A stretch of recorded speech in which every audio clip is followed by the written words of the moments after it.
10절까지 말씀입니다. 갈라디아서 1장 11절부터 20절까지 말씀, 그리고 사도행전 9장 15절 16절 두 군데를 보도록 하겠습니다. 갈라디아서 1장 11절부터 20절까지 말씀을 교독하겠습니다. 형제들아, 내가 너희에게 알게 하노니 내가 전한 복음은 사람의 뜻을 따라 된 것이 아니니라.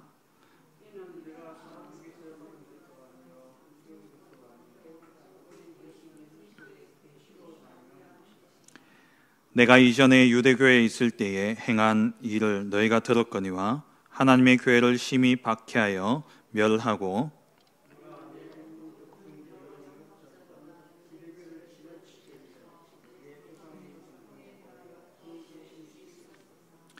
그러나 내 어머니의 태로부터 나를 택정하시고 그의 은혜로 나를 부르시니가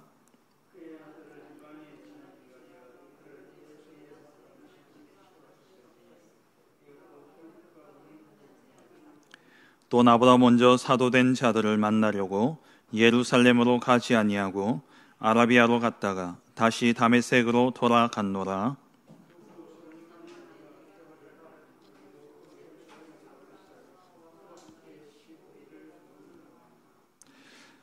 주의 형제 야고보 외에는 다른 사도들을 보지 못하였노라.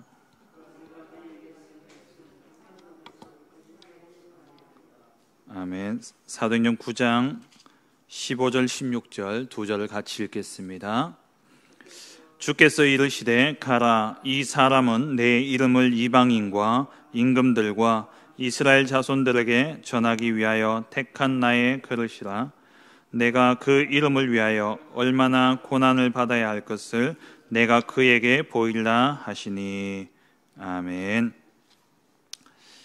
이 시간 주신 본문을 가지고 말씀으로 편집된 인생이라는 제목으로 함께 말씀의 은혜를 나누기를 원합니다.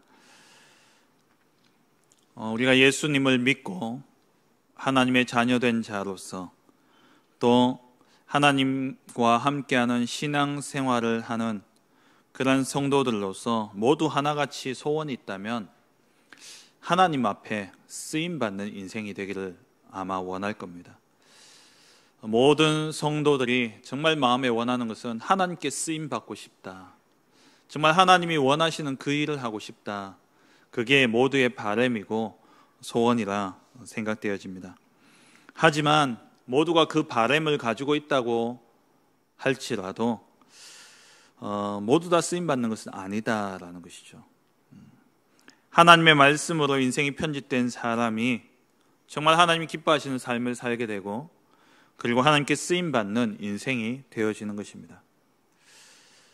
그래서 모든 성도님들은 하나님의 말씀을 정확하게 제대로 붙잡아야 되는 것이죠. 내가 아무리 하나님 앞에 쓰임받고 싶은 마음이 있다 할지라도 말씀 놓쳐버리면 방향은 달라지게 되어 있습니다.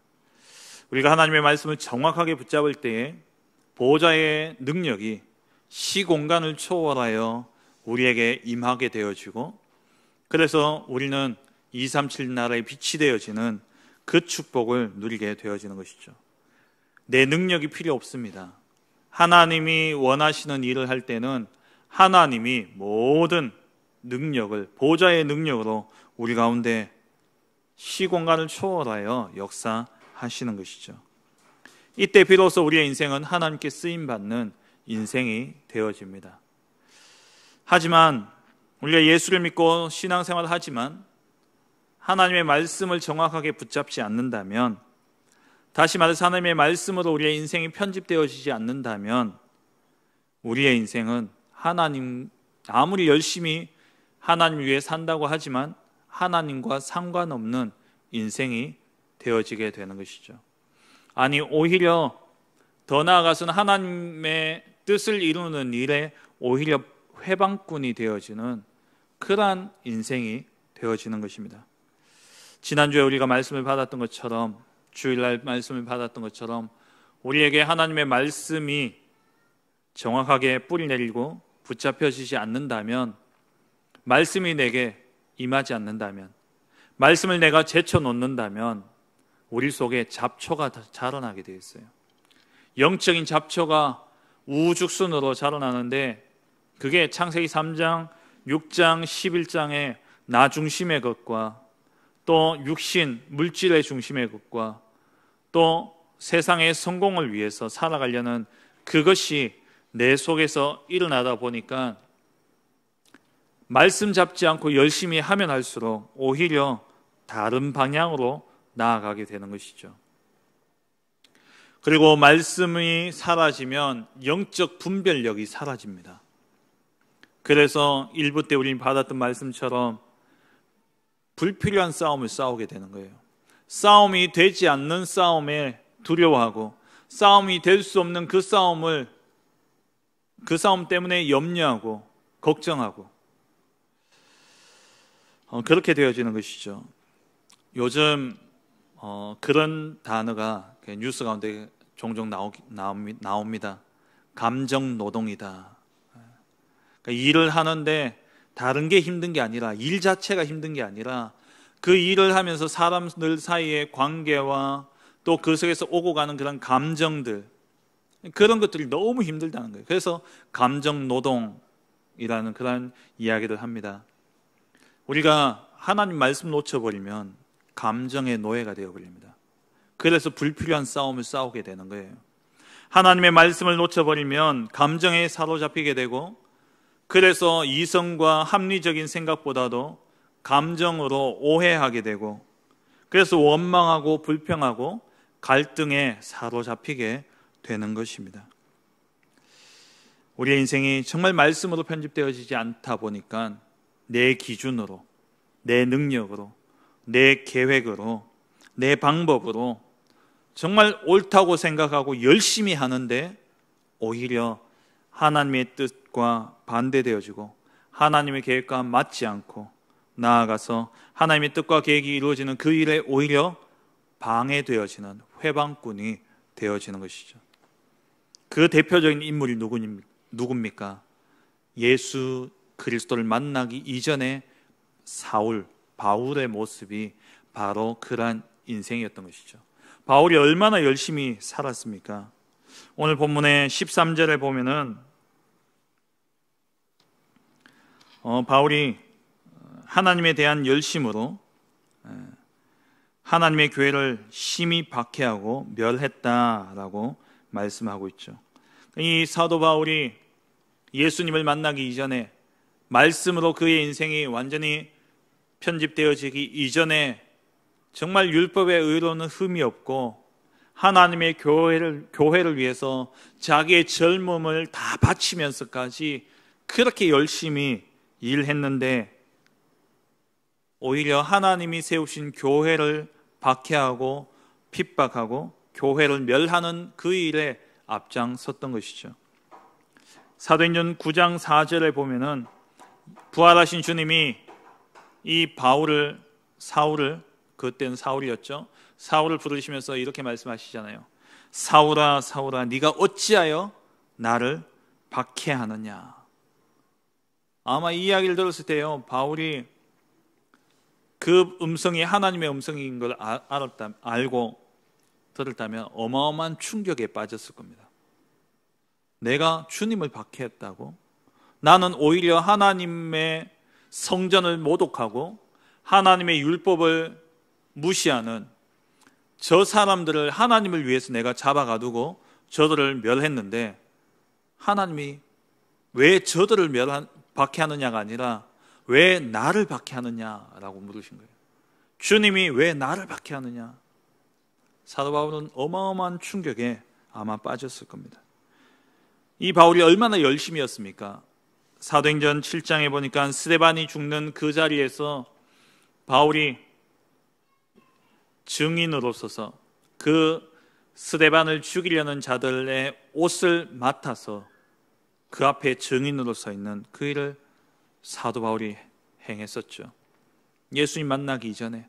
그리고 사도행전 9장 1절 2절에 보면은 주의 제자들에 대하여 여전히 위협과 살기가 등등하여, 그러니까 이 바울이 예수 믿는 자들을 잡아 죽이려고 위협과 살기가 등등 해가지고 이 사람을 잡아가두려고 대제사장을 부르지도 않았는데 자기가 찾아가서 공문을 받아서 그래서 다메섹까지 가서 이 예수 믿는 자들을 잡아다가 예루살렘으로 끌어오려고 그렇게 자진해서 열심히 행했어요. 말씀으로 편집되지 않은 인생, 자기 기준에서 옳은 일을 행한 겁니다. 자기 기준에서 바른 일을 한 거예요. 그런데 하나님의 뜻과 계획이 이루어지는 그 일에 있어서는 회방꾼이 되어진 겁니다. 저와 여러분도 마찬가지입니다. 정말 말씀에 인도받지 못하면은요, 바른 소리하고 옳은 소리 하는데 그게 하나님 앞에서는 오히려 하나님의 뜻을 막는 그 자리에 서게 된다는 거예요. 그래서 우리는 말씀의 흐름을 절대 놓쳐서는 안 됩니다. 우리는 말씀으로 우리의 인생이 편집되어져야 돼요. 말씀으로 편집되어지지 않으면 영적 분별력이 사라지고 내 생각과 내 계획, 내 기준이, 내 능력이 기준이 되어서 그것이 옳은 양, 그것으로 하나님을 기쁘시게 하고 그것으로 하나님께 영광 돌린다고 열심히 하는데 오히려 하나님의 뜻을 막는 그러한 회방꾼이 되어지는 것입니다. 오늘 이 시간 정말 저와 여러분들의 인생이 하나님의 말씀으로 편집되어짐으로 말미암아 하나님께 쓰임받아 천년응답의 축복을 누리는 그러한 은혜가 있기를 주의 이름으로 축원합니다. 첫 번째입니다. 하나님의 말씀으로 편집된 바울의 인생입니다. 하나님의 말씀으로 편집된 바울의 인생. 우리의 신앙생활은 사람에게 인정받고 사람에게 보증받는 것이 아닙니다. 사람의 뜻을 따라가는 것이 아니죠. 그럼에도 불구하고 많은 사람들이 신앙생활을 사람에게 인정받기를 원하고 사람 앞에서 사람에게서 보증받기를 원합니다. 왜 그러냐? 하나님 앞에 서지 않기 때문에 그래요. 하나님의 말씀 앞에 서지 않기 때문에 사람에게 인정받으려고 하고 사람에게서 보증받으려고 하는 것이죠. 그런데 우리의 인생은 하나님 앞에서 인정받고 하나님께 보증받는 인생이 되어져야 됩니다. 오늘 이 사도 바울은 바로 예수 믿고 난 다음에 그의 인생은 하나님 앞에서 인정받는 하나님의 말씀으로 편집되어진 그러한 인생이었다라는 것이죠. 사도 바울이 사도행전 9장에 다메섹으로 예수 믿는 사람들을 잡아 가두려고 가는 그 길 가운데 부활하신 주님을 만나게 되어집니다. 그런데 오늘 본문에 보면은 바울이 분명히 이야기하죠. 내가 그때 부름 받았지만 하나님은 이미 어머니의 태로부터 나를 택정하셨다. 그리고 하나님 내게 은혜로 나를 부르신 그 주님이 오늘 읽었던 사도행전 9장 15절에 이방인들과 임금들과 이스라엘 자손들에게 예수 그리스도의 그 이름을 전하기 위해서 나를 부르셨다라고 바울이 고백을 합니다. 예수 믿고 난 다음에 바울은 한마디로 사도로 부름을 받은 것이죠. 바울이 예수 믿을 그때는 예루살렘과 유대 땅에만 복음이 전파되어지던 그 복음이 7 집사가 세워진 후에 스데반과 또 빌립에 의해 가지고 이방인들에게 사마리아 또 이들이 흩어지면서 이방인들에게 복음이 점차 증거되어지기 시작하는 그 시점이었습니다.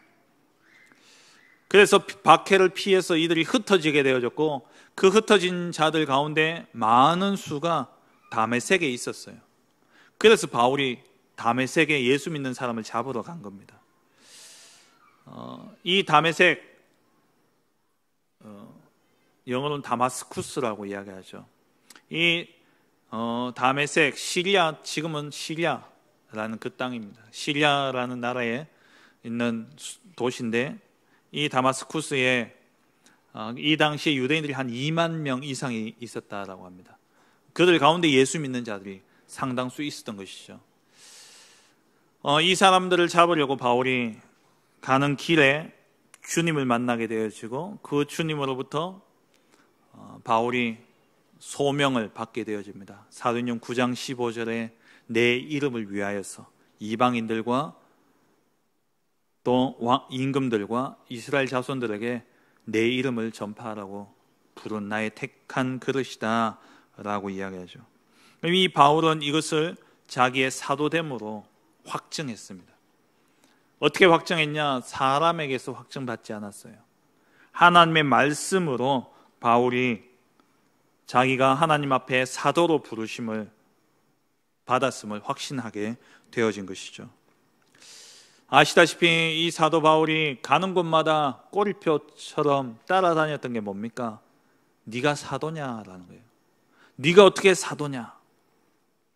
사도는 예수 그리스도의 공생애를 함께 다니면서 그리스도의 죽으심과 부활을 목격하고 그 부활하신 주님을 만나고 거기서 끝나지 않고 그 부활하신 주님이 직접 모든 민족으로 제자 삼으라, 땅 끝까지 증인되리라, 온 천하에 다니며 이 복음을 전파하라 라고 파송받은 자들, 주님의 보내심을 받은 자들이 사도입니다. 그런데 바울은 예수님이 십자가에 죽으시고 난 뒤에 약 한 3, 4년 뒤에 바울이 예수님을 믿게 되어진 거예요. 그러니까 이 바울을 향해서 네가 어떻게 사도냐? 너는 예수님을 보지도 못했지 않냐? 예수님의 죽으심과 부활을 보지도 못했고, 물론 이제 봤을 수도 있죠. 그렇지만 그 가르침은 받지 못했고, 예수님이 너를 향해서 모든 민족으로 가라고 한 적이 있냐? 이런 사도권에 대한 시비가 계속 따라다녔습니다. 그렇다면 이 바울은 제일 먼저 우선해서 해결되어져야 될 것이 뭐겠습니까? 이 사도권에 대한 확증을 받는 거예요. 그러면 가장 쉬운 확증은 뭐겠습니까? 12사도에게서 인정받으면 돼요.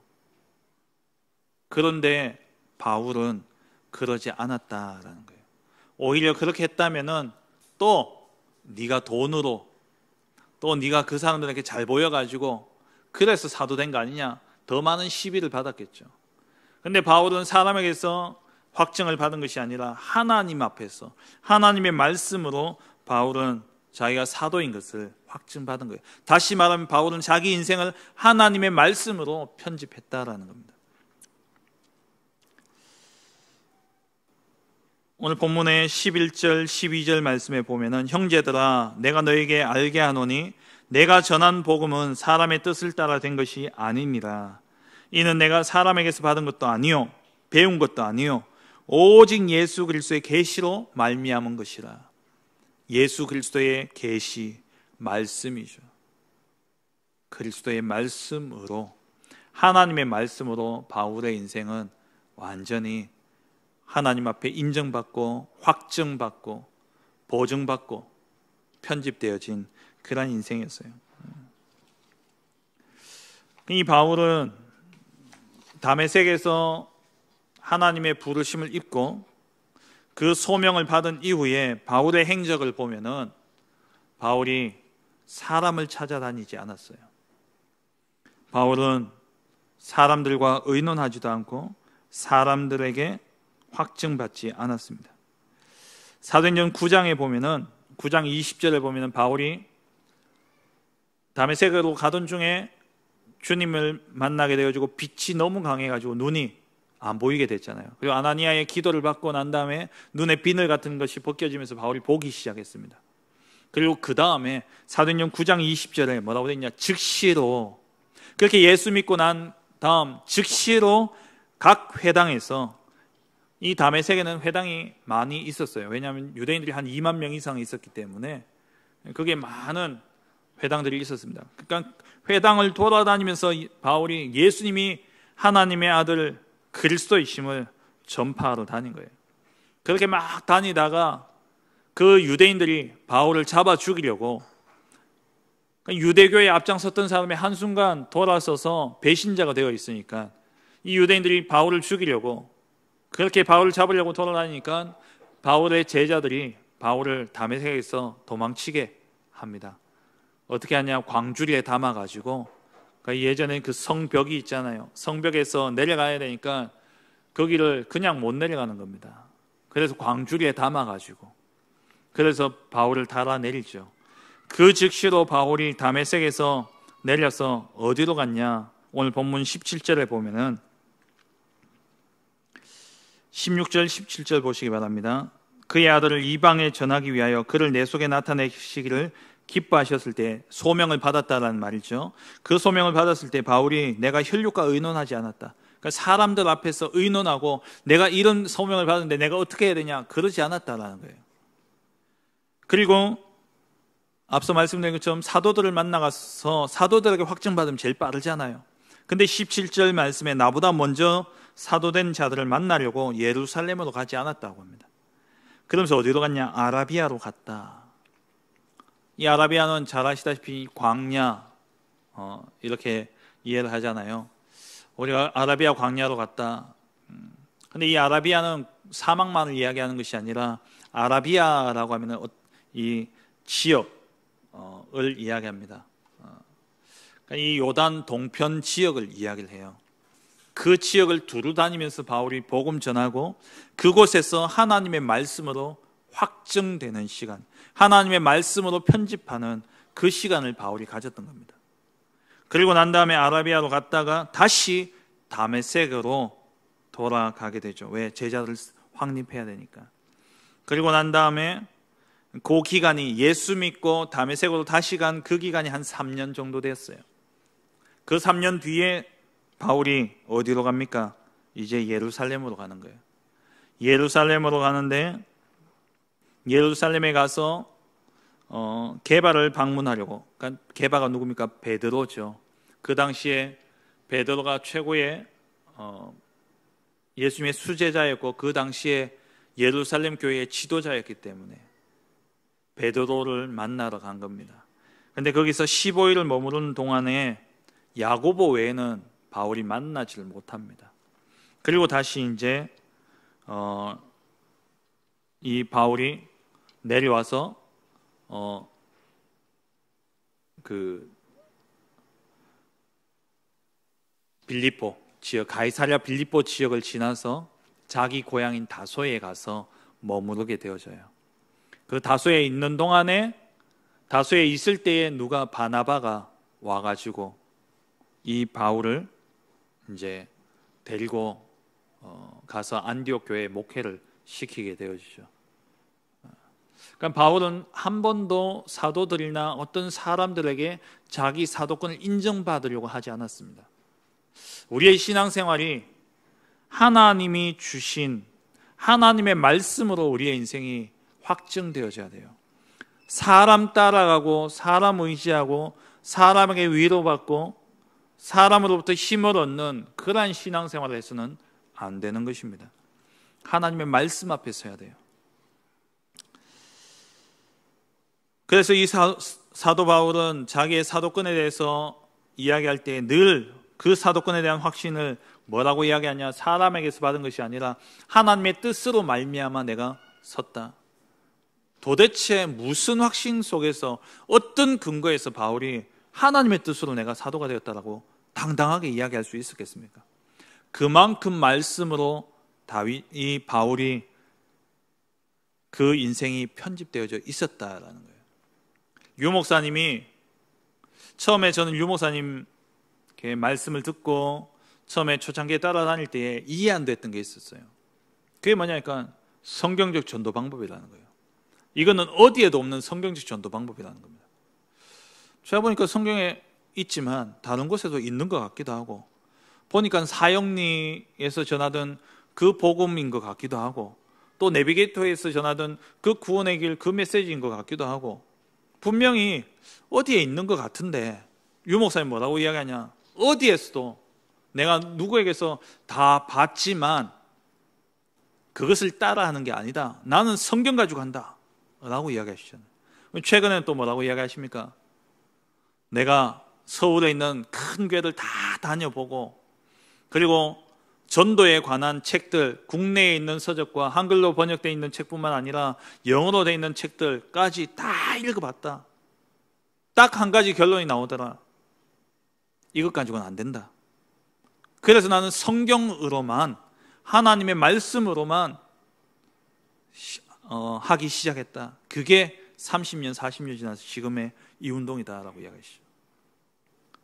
저는 도대체 저런 확신이 어디서 올까?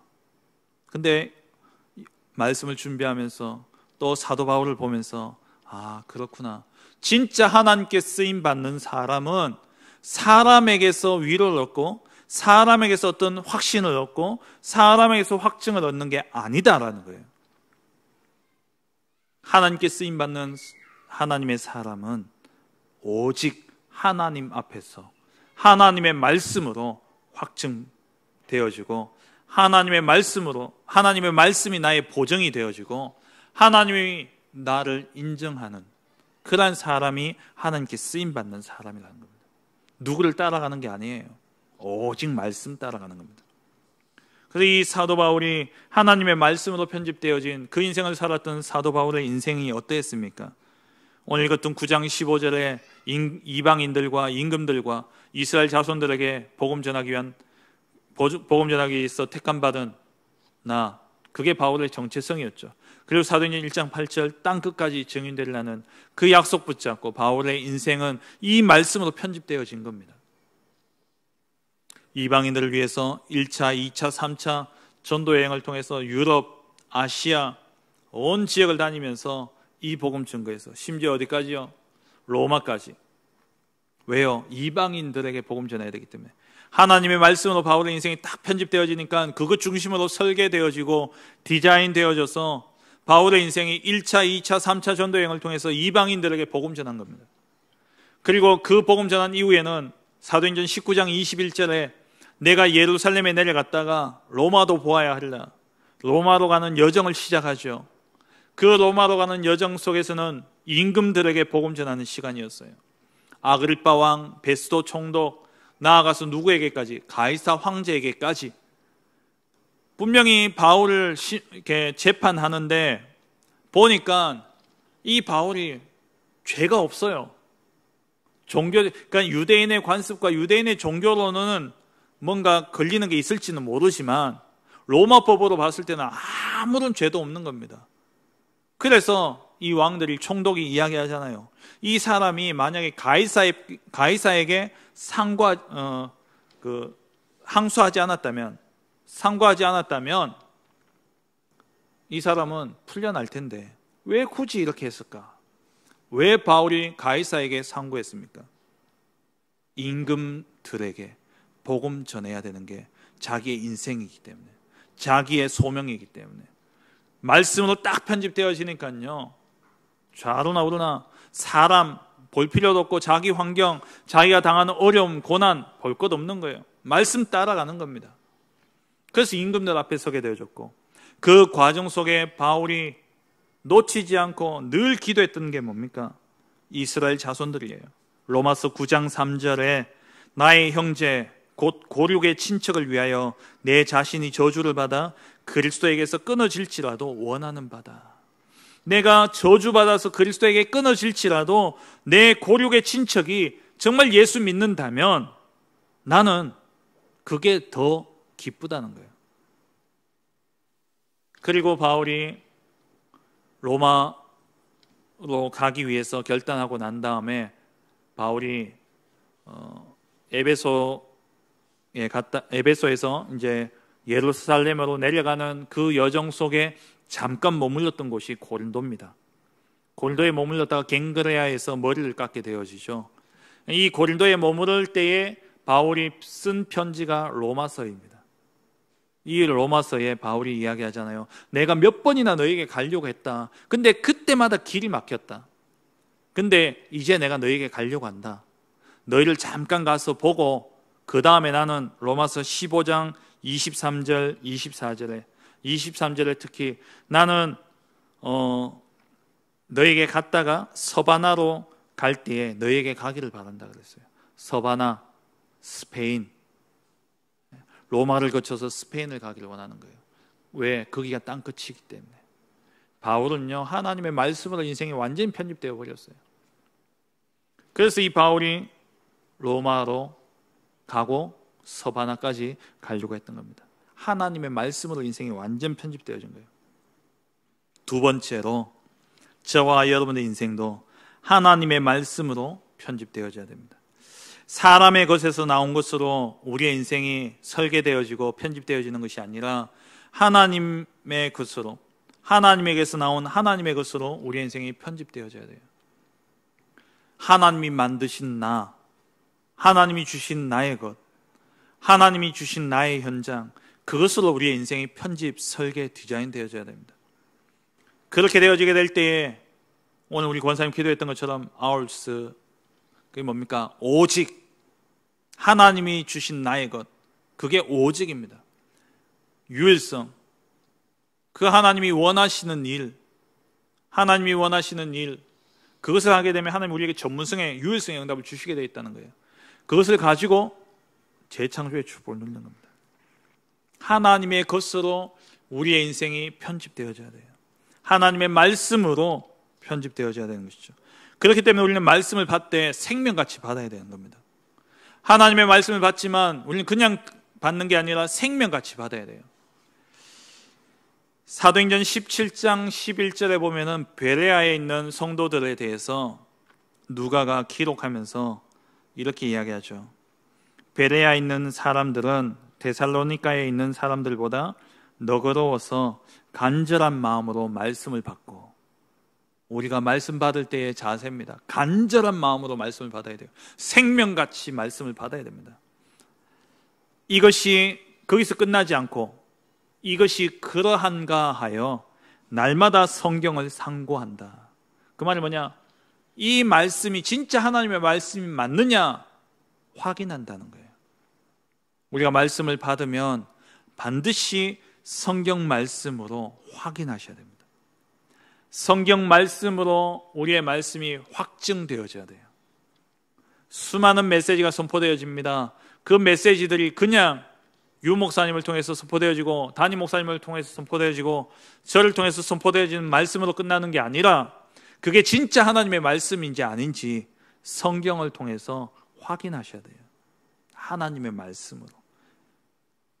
그 과정이 우리의 인생이 편집되어지는 인생이 되어지는 겁니다.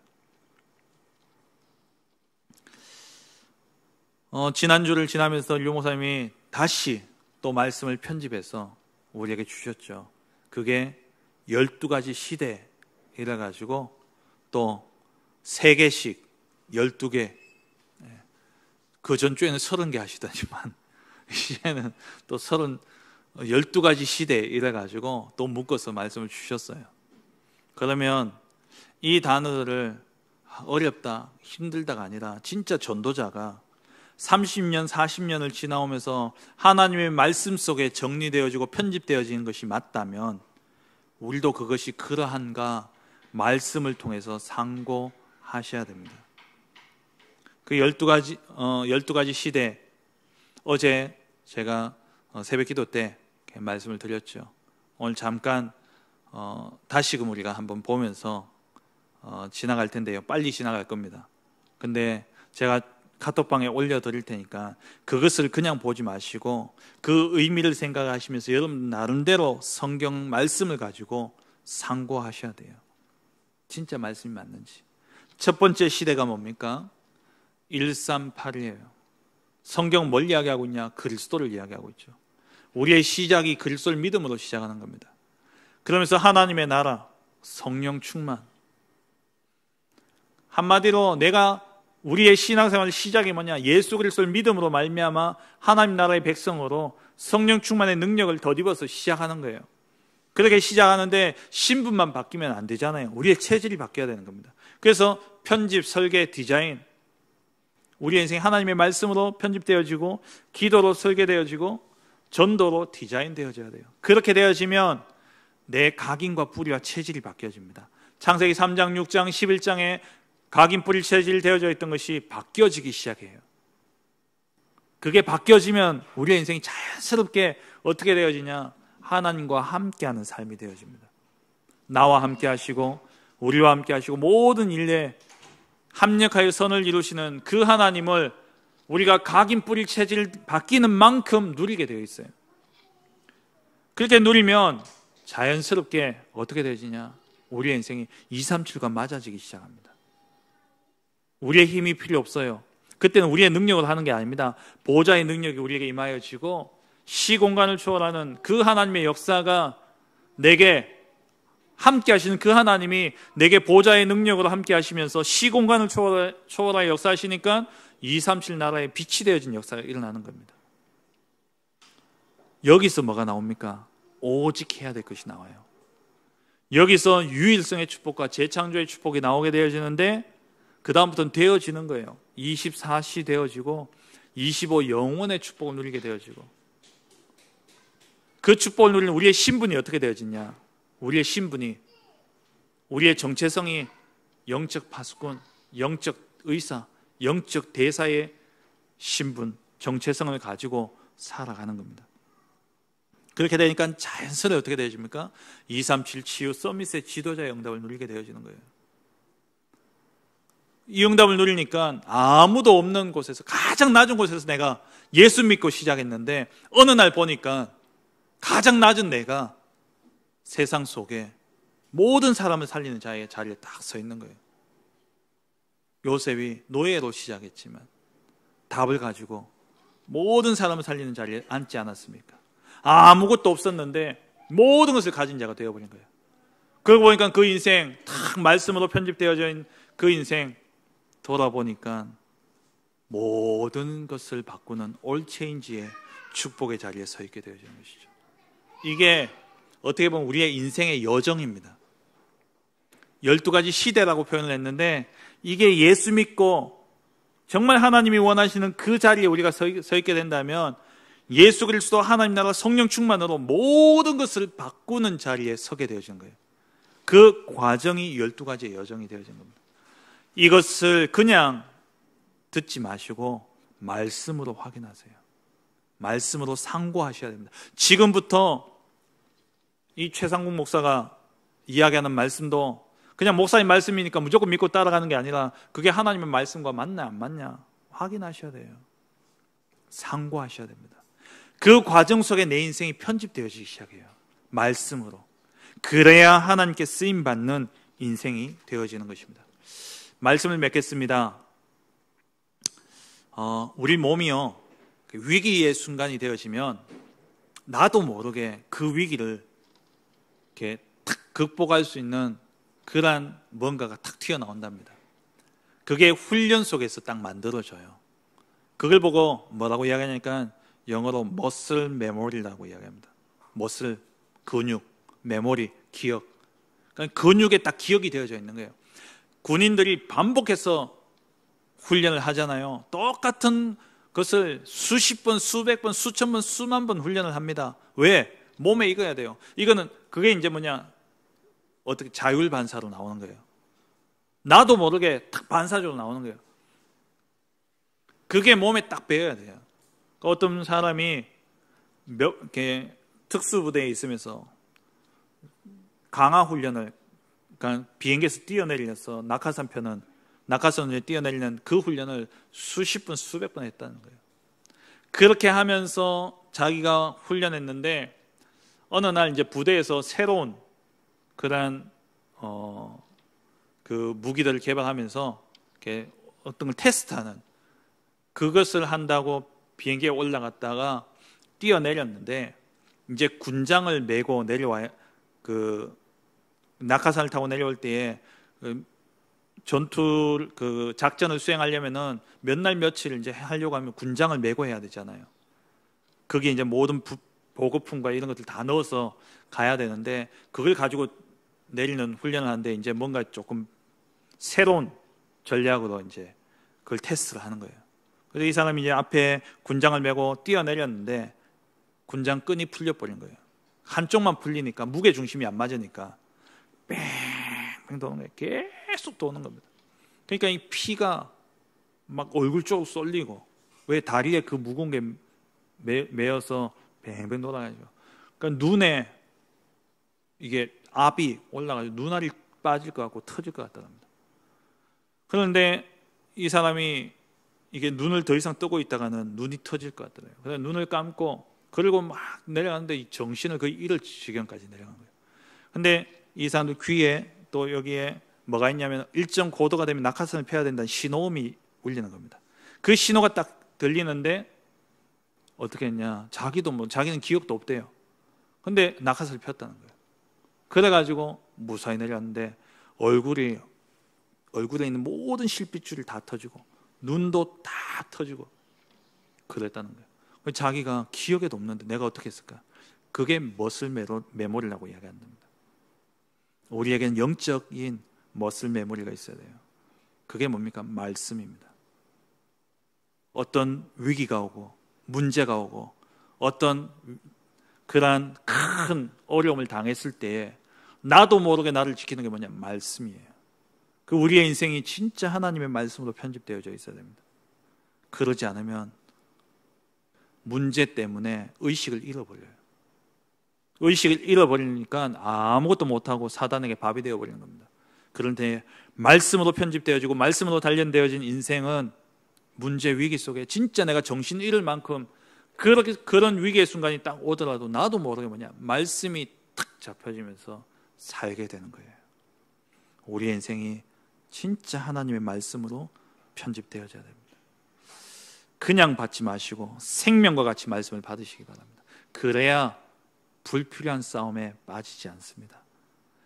그리고 싸움도 안 되는 싸움에 정신 잃고 의식을 잃어버리는 그런 인생이 안 되는 거예요.